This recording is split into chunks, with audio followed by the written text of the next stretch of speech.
আমার সাথে কেন বারবার এটা হয়, বিনা কারণে আমার ঠান্ডা লাগে।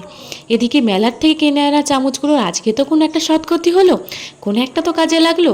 মা বাবা বকাবকি করছিল কি করবি, আজকে মা বানিয়েছিল আমার আর আমার স্টুডেন্টদের জন্য টিফিন, যেটা খেয়ে ঠেয়ে বিকালের দিকে রওনা দিলাম মেলা দেখতে।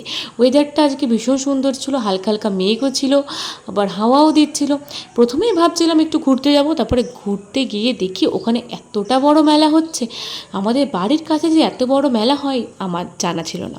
এটা মূলত হবিবপুর আর মায়াপুর স্কন দ্বারা পরিচালিত, যার জন্য মেলার ভেতরে সমস্ত খাবার দাবারই ছিল নিরামিষ, আর এই গাছগুলো মাত্র 50 টাকায় বিক্রি হচ্ছিল, 50 টাকা 20 টাকা।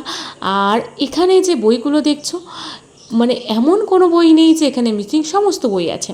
তারপরে ইয়াররিংয়ের দোকানগুলো দেখে আমি দাঁড়িয়ে গেছি। আমি ইয়াররিং পরতে অতটা ভালোবাসি না, যাই হোক কিছু কিছু নিলাম।